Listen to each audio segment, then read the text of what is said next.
Boa noite. Vamos começar então mais uma reunião do estudo minucioso do Evangelho à luz da doutrina espírita, que carinhosamente aqui em Minas Gerais a gente chama de Mildim. Nós estamos estudando então o Evangelho de Mateus, capítulo 14, e atualmente o nosso estudo prossegue naquela perícopa ou passagem que diz respeito a Jesus caminhando sobre as águas, né? Nas reuniões passadas, anteriores, nós já vimos o início dessa narrativa, em que Jesus pede aos discípulos que eles sigam em direção à outra margem de barco. A passagem começa com essa solicitação de Jesus, que os discípulos sigam de barco e que haveria um encontro ou reencontro de Jesus com os discípulos em algum momento dessa travessia. E como isso vai se dar, a gente vai ver nos próximos capítulos, nos próximos episódios, né?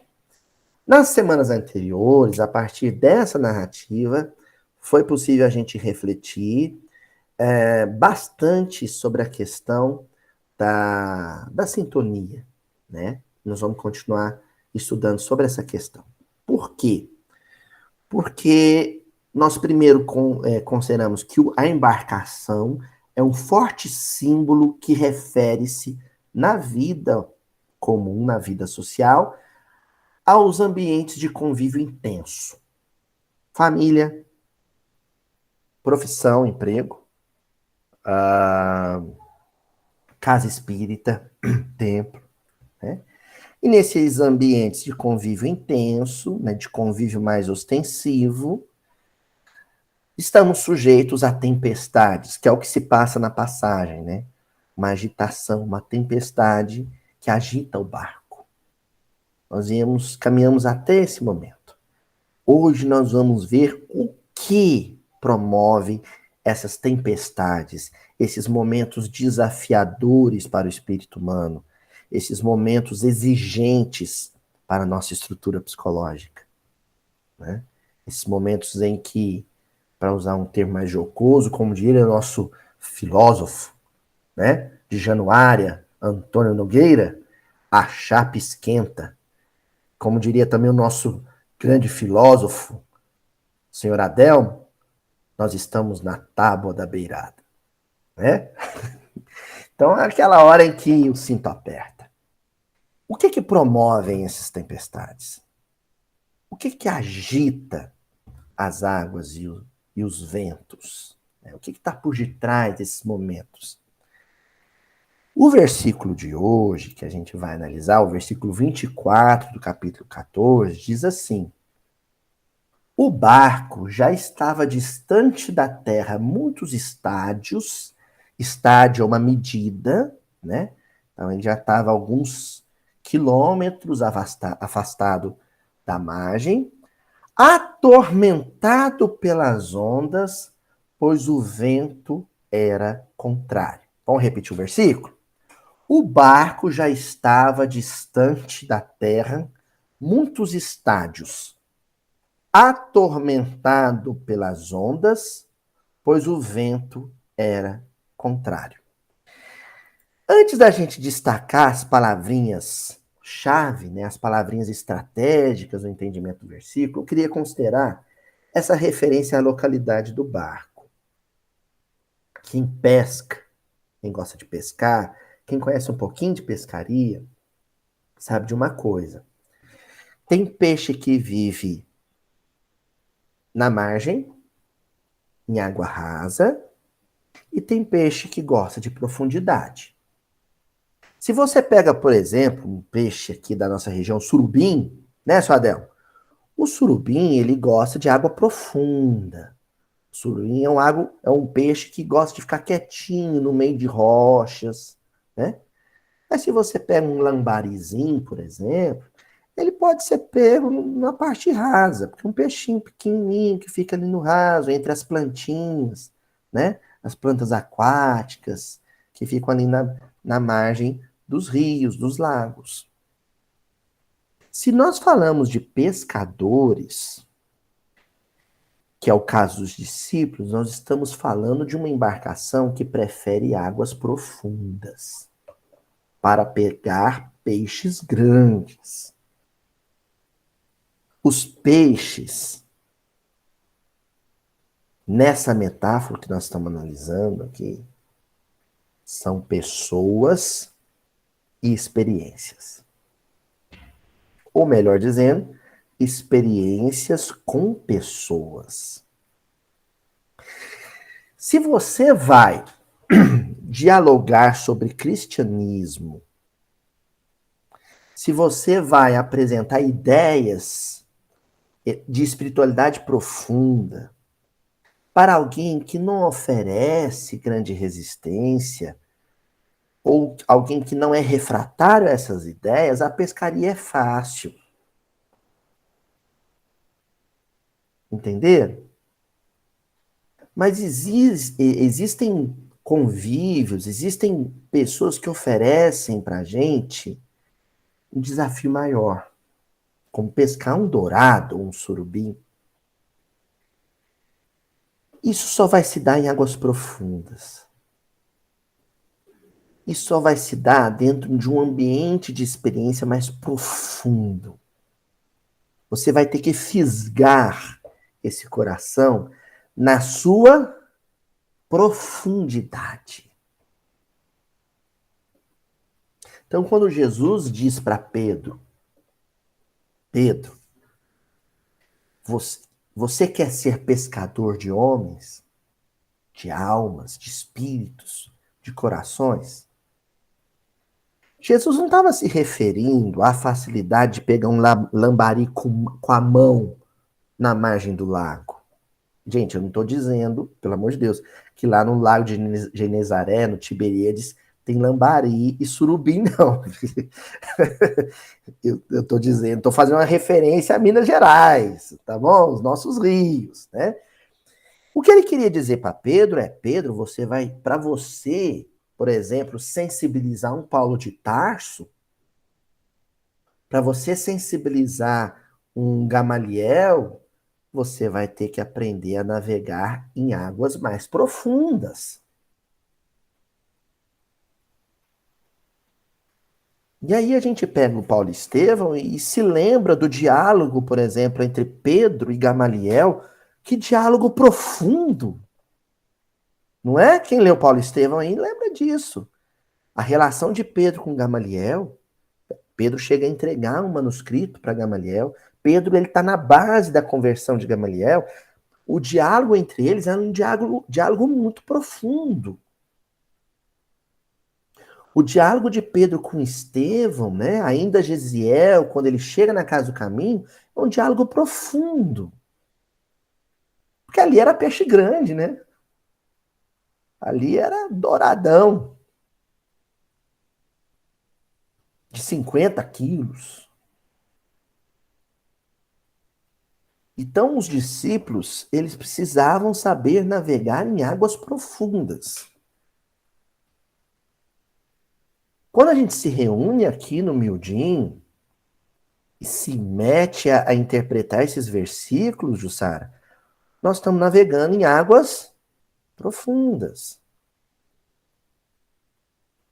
E depois nós vamos continuar navegando nessas águas profundas no ambiente experimental, empírico. A mesma profundidade que a gente encontra na discussão do verbo aqui,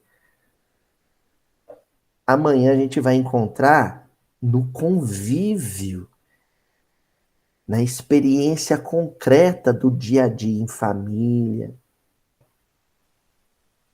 Porque discípulos navegam em águas profundas, ou seja, do mesmo jeito que discípulos encontram, né, aqui no Evangelho, textos desafiadores, textos difíceis para interpretação, também encontram situações, circunstâncias difíceis, desafiadoras no dia a dia.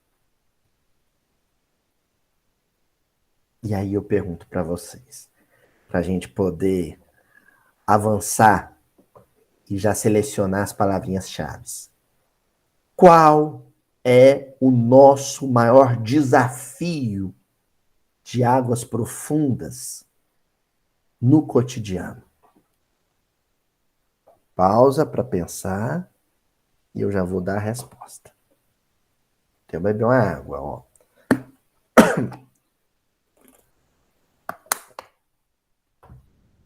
Vibração. Vibração. O maior desafio que o discípulo do Evangelho encontra na navegação de águas profundas é a agitação das águas e dos ventos. É a movimentação intensa e hostil de fluidos e energias. Então, as duas palavrinhas que eu vou separar dentro do versículo para a gente explorar é a palavrinha ondas e a palavrinha vento. Porque aqui diz, no versículo, que essas ondas atormentavam a tripulação. Vem de tormenta. Tormenta é tempestade. Pergunto a vocês: existem ondas vibratórias? Quase que um pleonasmo isso, gente. Vibração é ondulação. Existem ondulações, existem vibrações que nos atormentam no dia a dia? Sim. E no mesmo versículo afirma também que isso se dava porque os ventos eram contrários. Tem vento que sopra a favor, tem vento que sopra contra. O vento a favor nos impulsiona, nos projeta. O vento contrário oferece resistência, dificulta o avanço, dificulta a travessia. Ventos agitam águas. E aqui vem o pulo do gato. Doravante, nesse estudo, quando falarmos de ventos, estamos falando de ideias, pensamentos. E quando falarmos de ondas, estamos falando de vibrações fluídicas. Para usar um termo mais doméstico dentro do ambiente espírita, né? Se for usar um termo científico, a gente seria ondulações ou emanações magnéticas ou eletromagnéticas, né? Vibrações são ondulações energéticas, deslocamento de partículas, né? Mas nós vamos falar de fluidos espirituais.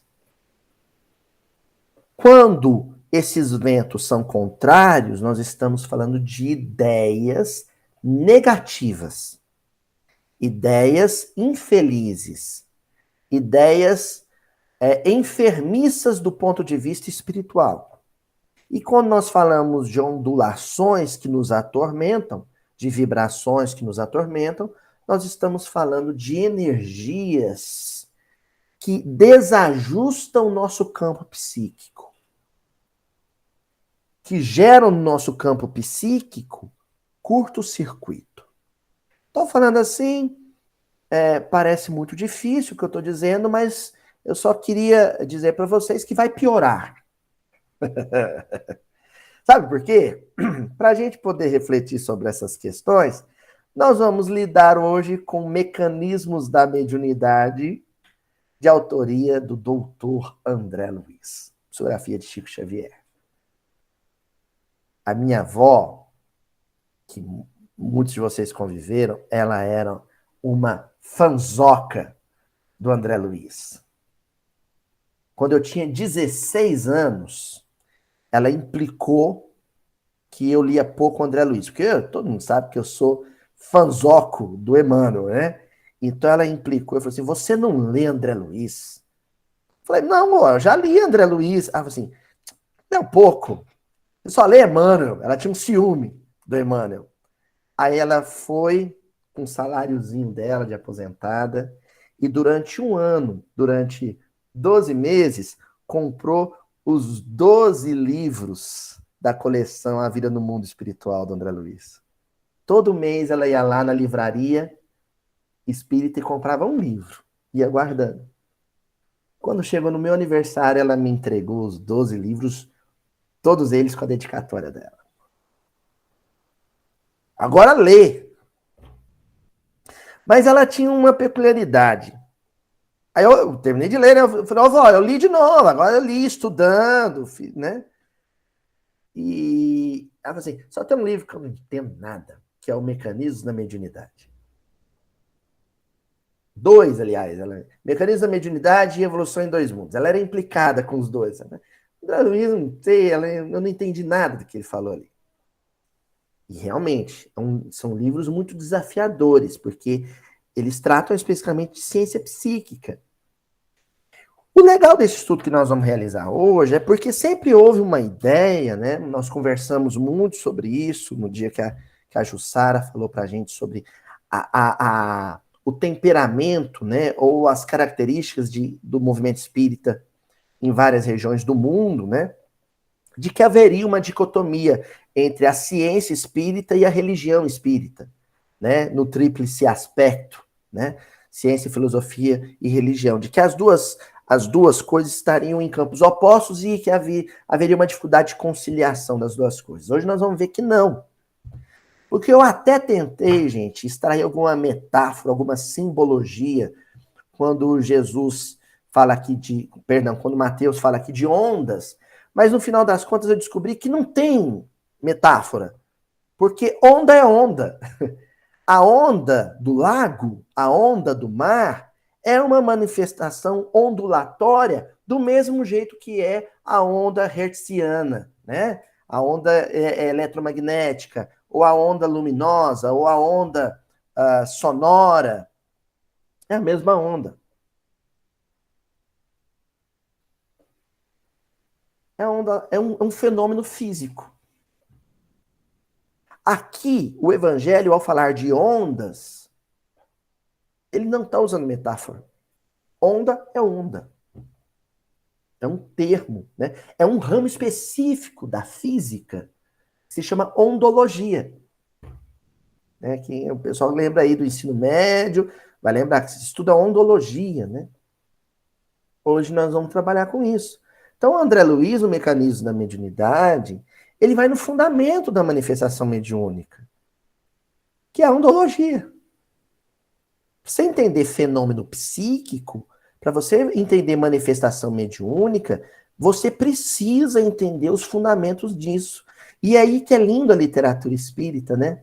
O César Carneiro, querido César Carneiro, meu professor do coração, uma vez falou para mim, falou assim, meu filho, quando a gente lê livro espírita, a gente melhora o vocabulário, a gente conhece história, conhece geografia, conhece sociologia, a gente conhece física, a gente conhece matemática. A gente lê doutrina espírita e a gente aumenta a nossa cultura geral. Então hoje nós vamos fazer isso.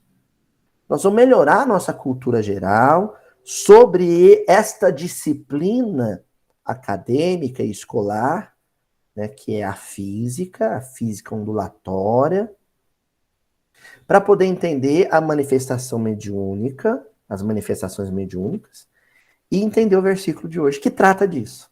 Tá? Então nós vamos começar lá então com o capítulo 1 do livro Mecanismos da Mediunidade, intitulado Ondas e Percepções, em que o doutor André Luiz diz assim, nesse reino de energias, em que a matéria concentrada estrutura o globo de nossa moradia, e em que a matéria em expansão lhe forma o clima peculiar, a vida desenvolve agitações. Então, o André Luiz pega e fala o seguinte, Nós estamos imersos, nós estamos submersos, é um termo melhor, mergulhados num reino de energias, num mar de energias. Entenderam? Nós nos movimentamos dentro desse mar de energias como um peixinho se movimenta dentro do aquário. Aí eu vou fazer uma perguntinha para vocês. Vocês vão ver como é fácil entender essas coisas. Não é difícil, não. Olha aqui. O peixinho tem uma hora que ele fica quietinho no fundo do aquário. A gente acha que ele até morreu, né? Porque ele fica quietinho lá, ele tá descansando, não é? Tá tirando a sonequinha dele lá, não é assim? Tá quietinho. Se eu pegar e colocar o dedo na água, ou deixar cair uma pedrinha dentro da água, o que acontece com o peixinho? Ele se movimenta. Por quê? Porque ele sentiu, seus órgãos sensoriais, né, permitiram que ele sentisse a ondulação dentro da água. A agitação dentro da água. No momento em que eu toco a água com as mãos, com a pedrinha, as partículas vão se chocando umas com as outras, como se fosse um efeito dominó, até chegar na sensibilidade tátil do peixinho, até encostar nas escaminhas dele. Entendeu? Se a gente pudesse vislumbrar esse movimento, que é imperceptível aos nossos olhos, a gente ia ver uma movimentação em onda. Ou seja, ora a partícula está na crista, ora ela está no vale da onda. Entendeu? Ora em cima, ora embaixo. Por isso que ela vai ondulando.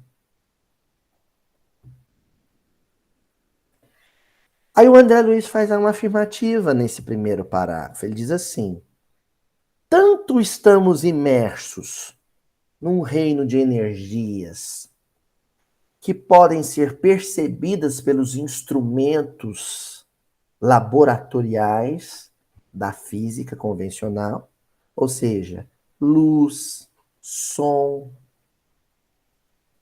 e percebidas pelas nossas faculdades sensoriais, o olho, o ouvido, quanto também estamos imersos ou submersos num reino de energias que não podem ser percebidas pelas faculdades sensoriais do corpo físico e nem pelos instrumentos e ferramentas de mensuração dos laboratórios.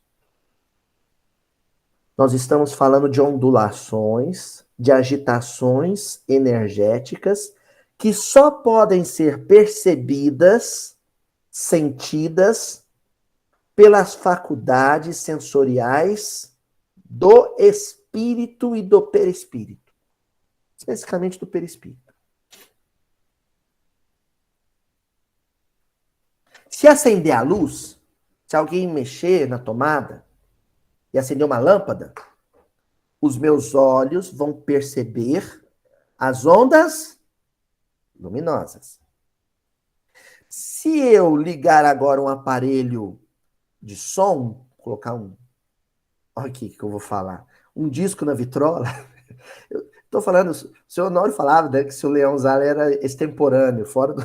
Eu sou do século XIX, gente. Então, se colocar um disco na vitrola, os meus ouvidos vão perceber as ondas sonoras. Se eu me postar dentro de um aparelho de radioterapia para fazer um tratamento, as minhas células vão perceber as ondas, né, de irradiação, por exemplo, do cobalto na radioterapia. né? Mas se alguém estiver triste perto de mim, eu vou sentir alguma coisa que eu não sei definir do ponto de vista físico. Porque o meu perispírito, os órgãos sensoriais do meu perispírito, estarão captando as ondulações fluídicas, e aí nós fazemos referência ao fluido cósmico universal e suas variações, as emanações fluídicas ou ondulações espirituais vindas do psiquismo, da mente do meu irmão, do meu semelhante. E aí o André Luiz avança dizendo assim: em toda agitação, e toda agitação produz ondas. Uma frase que emitimos ou um instrumento que vibra criam ondas sonoras. Liguemos o aquecedor e espalharemos ondas caloríficas, calor. Acendamos a lâmpada e exteriorizaremos ondas luminosas. Façamos funcionar o receptor radiofônico e encontraremos ondas elétricas ou eletromagnéticas. Em suma, toda inquietação se propaga em forma de ondas através dos diferentes corpos da natureza. Então, olha aqui, ó, vamos listar de novo o que está nesse parágrafo. Ondas sonoras, ondas caloríficas, ondas luminosas e ondas elétricas. Correto? Tudo isso que o André Luiz cita são manifestações ondulatórias análogas àquela que interessa para ele. Aquela que interessa para o livro Mecanismos da Mediunidade, que são as ondulações psíquicas. Sentidas, percebidas, captadas pela instrumentação, pelo ferramentário do perispírito. Então não tem metáfora nesse versículo. Do mesmo jeito que o Pedro sentiria a ondulação das águas pelo balançar do barco, ele também sentiria a ondulação do fluido cósmico universal pela agitação ou balançar dos sentimentos do seu irmão André que estivesse ao lado.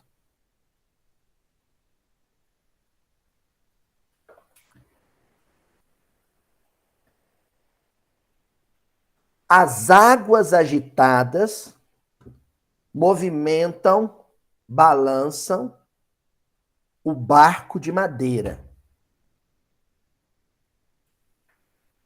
Os fluidos agitados movimentam a embarcação espiritual da família, do ambiente de trabalho, da via pública, do centro espírita.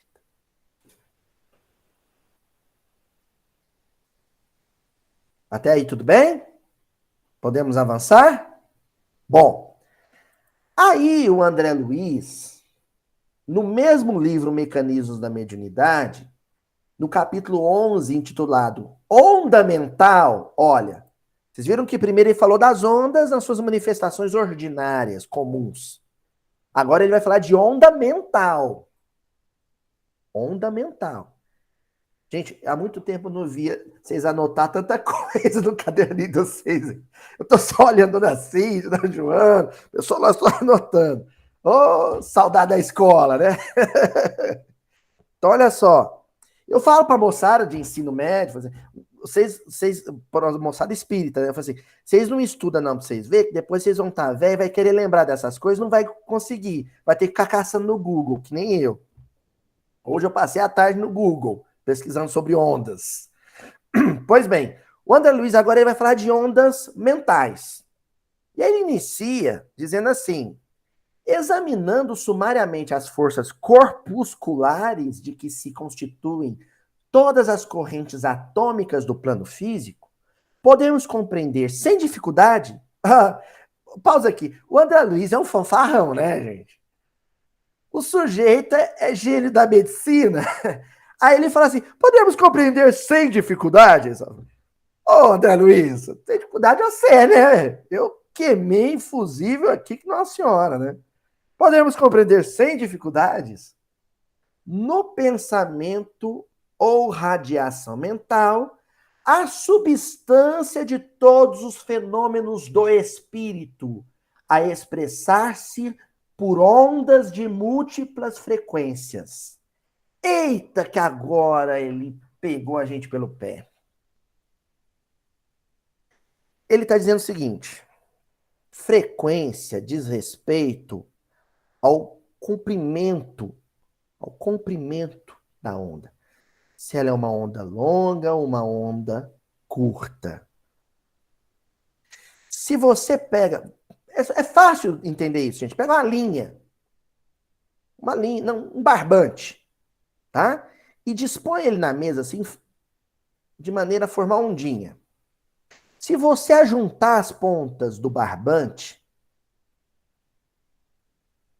qual que vai ser o intervalo, o espaço entre o topo de uma onda e o topo da outra? Vai ser curto, certo? E se você esticar as pontas do barbante? O intervalo vai ser longo. E aí você, aumentando ou diminuindo o intervalo, você vai ter um maior número de ondas ou um menor número de ondas dentro daquele mesmo intervalo. E aí nós estamos falando de frequência. Frequência. Aí o termo que se utiliza para essa frequência é uma frequência alta ou uma frequência baixa. Sabe quando a gente ouve o rádio? A moçada não ouve rádio, né? 101 MHz. Está fazendo referência à frequência. Quer dizer que aquelas ondas, elas acabam se manifestando como uma identidade vibratória ou uma identidade frequencial daquela rádio. É como se fosse o endereço da rádio, a gente diz, né? Eu vou sintonizar naquela rádio, na frequência daquele canal de rádio. Porque a rádio é uma emissora, ou seja, ela emite a onda, e o meu rádio é um receptor. Ele recebe a onda. Eu consigo me sintonizar numa frequência ou em outra. Ou seja, eu consigo captar um determinado tipo de ondas ou um outro tipo de ondas. Então, começando a entender algumas expressões que caíram nos usos e costumes do movimento espírita, na tradição, no folclore espírita, como sintonia, boa sintonia, má sintonia. Não é assim? A gente fala isso tanto e esquece que a origem disso é a ciência ondulatória. É a física. Nós estamos falando de sintonia. Então, o André Luiz, nesse trecho, gente, ele está só dizendo o seguinte, olha, o pensamento, assim como um aparelho de rádio, e o pensamento, assim como uma antena de emissora de rádio, ele pode emitir ondas longas ou ondas curtas, vibrações, frequências altas ou frequências baixas.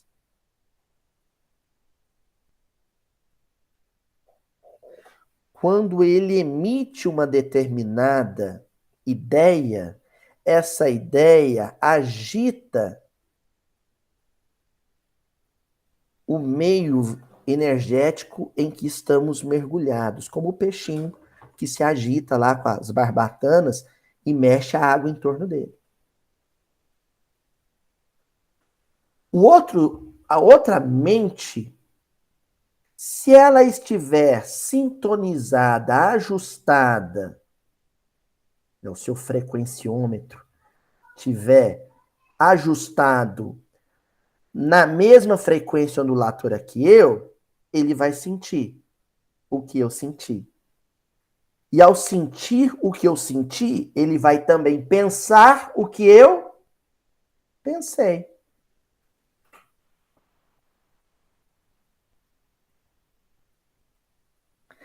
Então vocês estão vendo que eu usei dois termos, sintonia e frequência? Ou melhor, sintonia e vibração? Quando o dirigente da casa espírita falar assim, vamos melhorar a vibração do ambiente, ou seja, ele está dizendo, vamos ajustar a nossa sintonia para sermos receptores de emanações ondulatórias vibratórias mais altas. Para ajustar os nossos receptores mentais às emanações vibratórias ou ondulatórias dos bons espíritos, para que a gente possa sentir o que eles estão sentindo e, portanto, pensar o que eles estão pensando.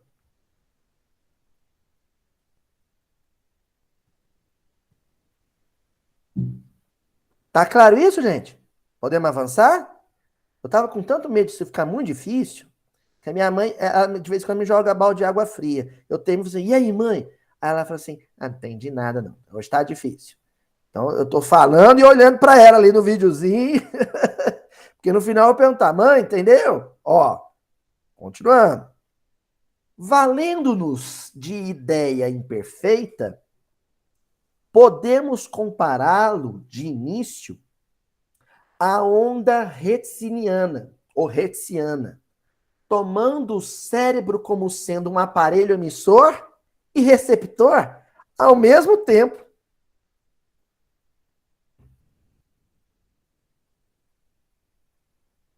Às vezes a gente vai fazer palestra num lugar, né, dona Jussara? Que a gente ou fica inspirado pelos bons espíritos, é quando a gente fala assim, o santo baixou. Ou seja, você conseguiu ser receptor das emissões vibratórias dos bons espíritos, ou às vezes você se sintoniza num sujeito que está lá sentado na plateia, assistindo sua palestra, assim, ó. Aí ele pega e fala assim, ai. A gente pensa que o que derrubou a gente foi a cara que ele fez. Não foi. Foi a vibração que ele emitiu e com a qual eu me conectei.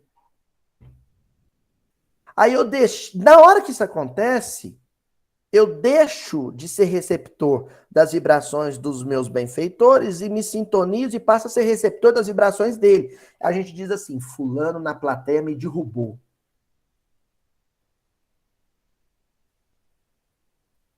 Isso acontece.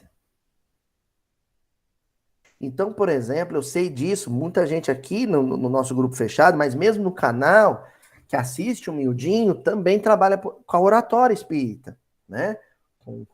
Faz palestra e tal. Então, vou falar um negócio para vocês, gente. Não é só ler livro, não.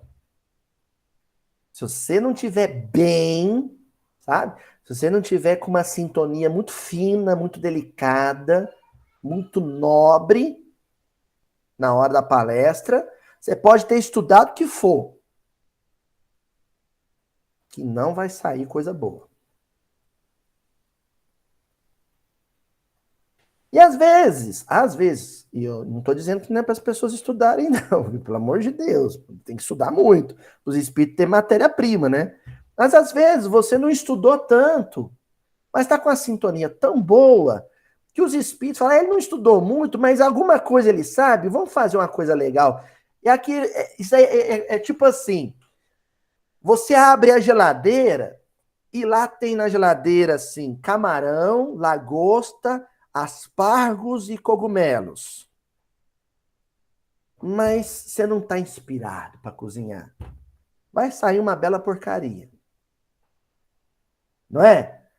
E às vezes você abre a geladeira e tem salsicha, macarrão e ketchup. E você tá tão inspirado que você faz uma gororoba lá e o povo come na casa e fala assim, nossa, que trem bom! Não é assim? É mais ou menos na hora que você vai fazer uma palestrinha. Aí você não tá não tem muito material sobre aquilo, mas você tá numa sintonia tão boa que sai uma palestrinha boa. E às vezes você estudou, mas no dia você acordou, chutou o gato, brigou com a mulher, buzinou no trânsito. Eita, vai sair porcaria. É disso que o André Luiz está falando, de sintonia. O que eu falei sobre oratório espírita vale para assistência fraterna espírita, vale para a evangelização da criança, vale para reunião mediúnica, vale para o trabalho de passe, vale para a peregrinação, né, a visita nos lares, vale para toda tarefa ligada à casa espírita. Daí, esses comentários estarem sendo feitos no livro Mecanismo da Mediunidade. Olha o que o André Luiz faz. No livro onde ele vai explicar como funciona a mediunidade, ele vai dizer assim, olha, quando o assunto é mediunidade, sintonia é tudo. Sintonia é tudo. A Ellen está dizendo, até para faxina, né? Comentou aqui. Até para faxina. Você combina com 3 amigas de ir fazer uma limpeza no centro, fazer uma faxina lá no centro. Se uma tiver bicuda, as outras ficam achando um clima pesado e fazer, vão acabar essa faxina logo para ir embora para casa, que essa mulher tá me fazendo mal. Tá só batendo porta. Aí a faxina feita nas pressas, né? O centro vai ficar mal limpo. Todas as tarefas, sem exceção. Porque em todas as tarefas o componente mediúnico se faz presente. A mediunidade, ela não, sabe, ela não é um dispositivo que você liga ou desliga. Não tem on e off na mediunidade, viu, gente? Só tem on. Viu como eu falo inglês, o Sarah Corngold? Só tem on. Ela está sempre ligada, a mediunidade. Todo o tempo. Inclusive no sono. A gente tem mania de dizer assim, eu não vou comer feijoada às 10 horas da noite, não, porque senão depois eu vou ter pesadelo. Não ajuda muito. Na verdade, você vai ter uma insônia, né? Você vai rolar para lá e para cá e tá fazendo digestão daquela comida pesada. Mas se você tem uma conversa pesada antes de dormir, uma discussão barra pesada com o esposo, com a esposa, para a estrutura psíquica, para a estrutura perispiritual, é como bater uma feijoada. Aí você vai ter sono ruim. Porque vai ter sonhos ruins. Vai ter encontros espirituais desagradáveis. E por que você vai ter encontros espirituais desagradáveis durante o sonho? Porque você se sintonizou, ou seja, você se agitou vibratoriamente e se sintonizou com espíritos mal intencionados, com as ideias e os sentimentos desses espíritos mal intencionados. Vamos avançar agora, porque é lógico que eu ia chamar o professor Emmanuel para conversa, né? E aí, lá no livro Paz e Renovação, no capítulo 20, nós temos uma lição intitulada Vibrações. E o Emmanuel começa essa lição dizendo assim: entendendo-se o conceito de vibrações no terreno do espírito, por oscilações ou ondas mentais, importa observar que exteriorizamos constantemente semelhantes energias. Disso decorre a importância das ideias que alimentamos. Não existe como você barrar ou bloquear ou limitar a exteriorização das suas ideias e dos seus sentimentos. Porque o mar de energia que te circunda, que te rodeia, onde você está mergulhado, é altamente sensível a essas ideias. Pensou, ondulou. Sentiu, vibrou. É como as cordas do meu violão, né? Esbarrei na corda, a corda vibrou. Quando ela vibra, ela promove deslocamento de partículas de ar. Inevitavelmente, o meu ouvido vai ser sensível a essas ondulações. Entendeu? Pensamento é a mesma coisa. A gente só pode qualificar o pensamento. O único controle que a gente tem sobre o pensamento é quanto à qualidade dele. Ninguém deixa de pensar. É impossível deixar de pensar. E se é impossível deixar de pensar, é impossível deixar de vibrar. A única coisa que eu posso determinar, sobre a qual eu tenho total controle, é a qualidade do pensamento que eu vou produzir, que eu vou cultivar, que eu vou nutrir. Porque a qualidade desse pensamento vai determinar a qualidade das vibrações, das ondulações que eu promovo no ambiente. É a chamada psicosfera. Cada um de nós tem uma psicosfera. E porque cada indivíduo tem uma psicosfera, as casas, os lares têm psicosfera. As cidades têm psicosfera. Os países têm psicosfera. O nosso orbe tem uma psicosfera. Certo? A gente tem tanto cuidado com a impressão sensorial que a gente vai causar no outro. Por que a gente passa perfume? Por que a gente passa um perfuminho aqui no cangote? Porque quando eu entrar na sala de trabalho, eu quero que as pessoas sintam o cheiro e digam assim: nossa, quem tá com esse perfume bom? Aí a gente faz aquela carícia. Ah, eu. Não é? Por isso que a gente passa o perfuminho. Por que a gente arruma o cabelo para aparecer no vídeo? Né? Com a roupinha melhor, né? Eu coloco a minha camisa melhor, né? Eu não vou aparecer aqui no miudinho com as minhas camisas furadas aqui. Por quê? Porque eu quero causar boa impressão na sensibilidade visual das pessoas. Ó, o Luiz hoje tá, ó, ele aparou a barba hoje, ó. Mentira, tá uma tragédia, né? Fez a barba hoje, ó, coisa. Não é assim? Do mesmo jeito, deveria ser a nossa preocupação com a impressão vibratória que a gente causa nas pessoas. E não é assim. Não é.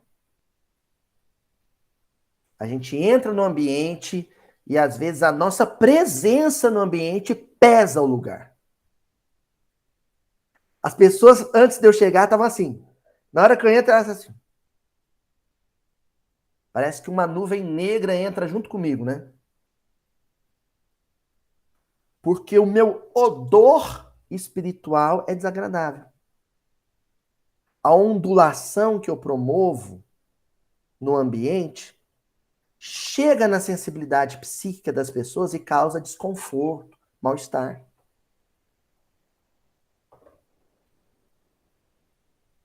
Então é muito mais do que se aprontar fisicamente para ir numa reunião pública da Casa Espírita.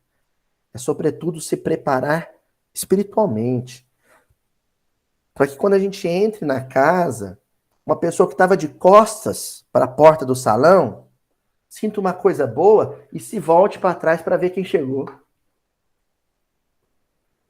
Não é? Sente uma coisa boa e volta para trás e me encontra sorrindo. Não é?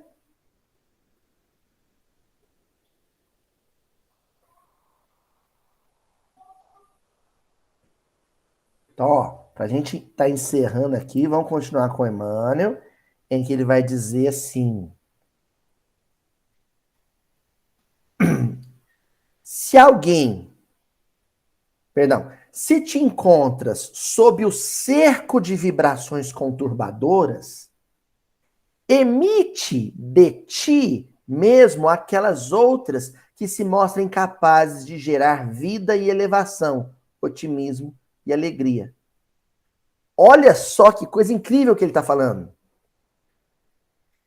Se eu chegar no ambiente, ou estiver no ambiente familiar, profissional, religioso, e as vibrações, as ondulações negativas, desagradáveis de alguém chegar em mim, olha aí, a onda quiser me atormentar, o vento contrário gerar ondas que venham me atormentar,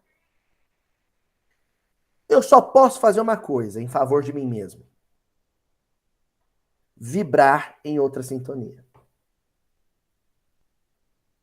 Não tem outra coisa a fazer.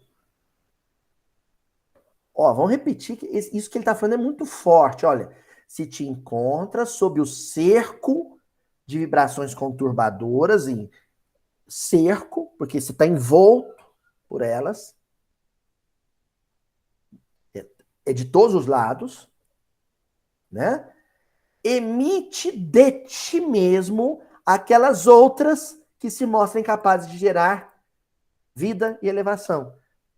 Age em oposição a isso, emitindo um outro tipo de energia, que nascerá de um outro tipo de pensamento. E aí vem a dica, hashtag fica a dica, prece. Entrei no ambiente, né? Tá de partir com faca, de tão denso. Entrei no ambiente, né? Olhei para um galinho de arruda, murchou. Olhei para um pezinho de pimenta, pimenta secou. Eita! Eu entro em processo de sintonização salutar elevada através da oração. Marcamos reunião do Centro Espírita. Reunião do trabalho. Né? Eu sou professor, vai ter reunião dos professores. Conselho de classe. Aí começou um bate-boca lá de um companheiro com o outro, o clima pesoso, vibração pesada. Eu entro em prece.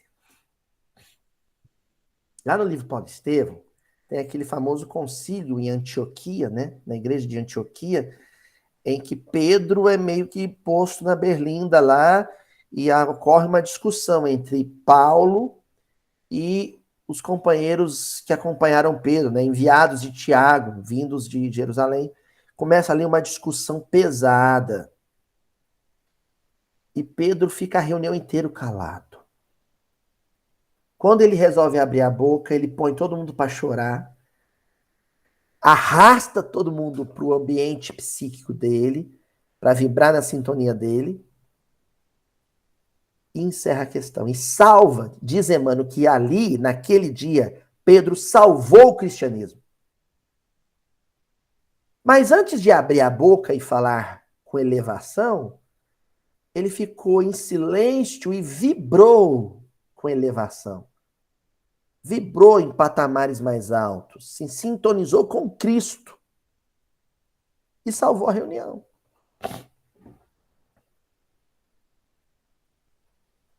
Finalizamos, então, com Emmanuel dizendo assim: Se alguém te desfecha vibrações contrárias à tua felicidade, endereça a esse alguém a tua silenciosa mensagem de harmonia e de amor, com que lhe desejes felicidade maior. Quando Jesus pede que ao ser ferido na face direita a gente ofereça a face esquerda, ele não está falando de um gesto teatral. Ele está falando de uma postura psíquica. Se alguém me fuzila, me atinge com vibrações negativas, eu perfumo, né? Tem aquele ditado oriental, né? Sejamos como o sândalo que perfuma a lâmina do machado que o feriu. Não é assim? Se o outro te alveja com vibrações, com ondulações tóxicas, letais, nocivas, eu perfumo a atmosfera do ambiente, espargindo, exalando o melhor de mim, o melhor sentimento, o melhor pensamento. Fechamos então agora com Instrumentos do Tempo, autoria do Emmanuel também, capítulo 13. Olha o título, gente: Guerra Viva. Mensagem final para 2022, ano de eleição no Brasil. Né? Olha lá.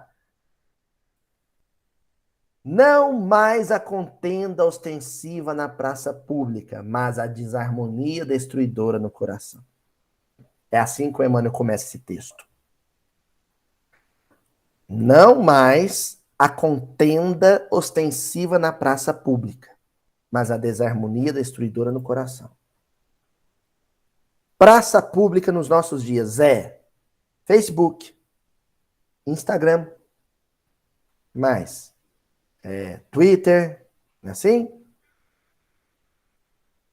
WhatsApp, é a praça pública. A gente não deve pensar nas contendas, nos quiprocós, nos bate-bocas, nas discussões que aparecem nas telas do computador ou do celular. Porque aquilo é efeito. Efeito. A gente tem que pensar na causa. E a causa, segundo Emmanuel, é um duelo que antecede, né, o digitar dos nossos teclados.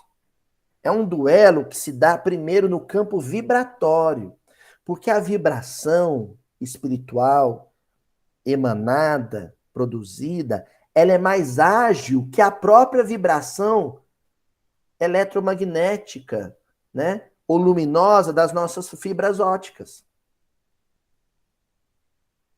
Se eu pego, olha só, se eu estou teclando com alguém pelo WhatsApp e a pessoa pega e fala assim, você é muito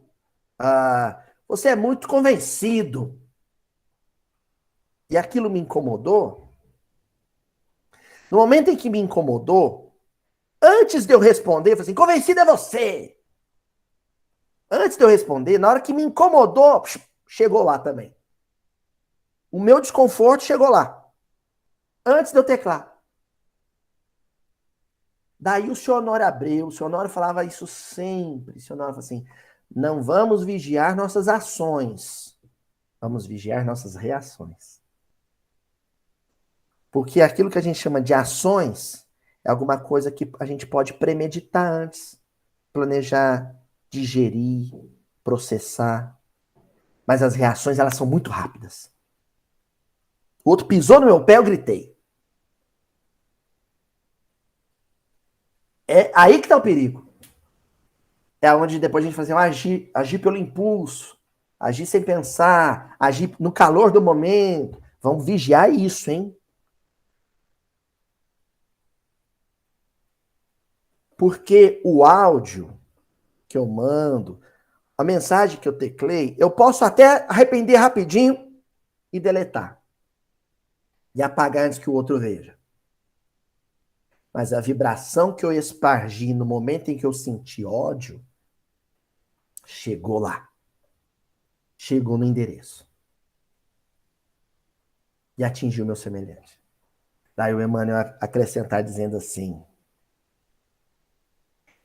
e em todos os setores, vemos o companheiro terrestre despendendo energias que lhe guerreiam a própria existência e lhe consomem a própria felicidade. Elevada percentagem das moléstias indefiníveis nasce do desequilíbrio espiritual a que se rendem as criaturas. Meu amigo Arlindo Frederico, que muita gente conviveu aqui, né?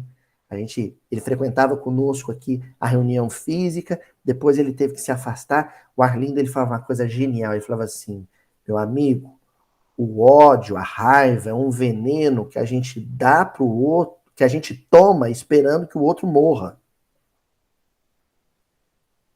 Quando a gente vibra negativamente, querendo adoecer o outro com a nossa raiva, quem é o primeiro a adoecer com ela?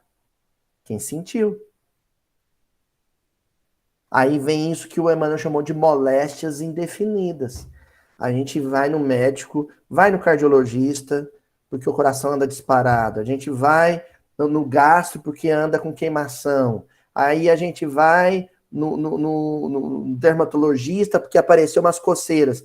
E não entende que é tudo sistêmico, que na verdade, você vai olhar nesses médicos todos, eles vão procurar a causa e não vão achar.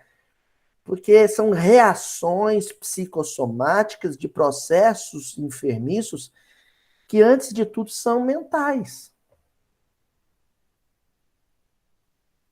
Aquela tormenta que eu quis projetar no barquinho do outro, agitou primeiro o meu barquinho.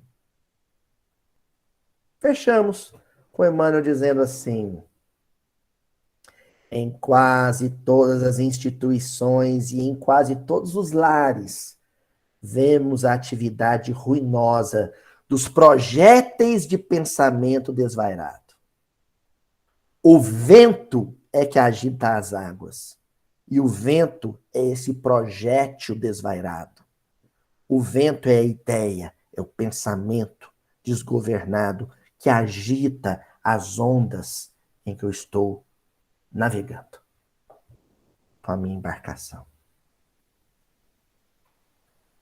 Por isso que quando Jesus, em outra passagem, vai acalmar a tempestade, a primeira coisa que ele acalma é o vento. Acalmou o vento, acalmou as águas. Vamos acalmar o vento. Para as águas ao nosso redor serem plácidas, serem calmas.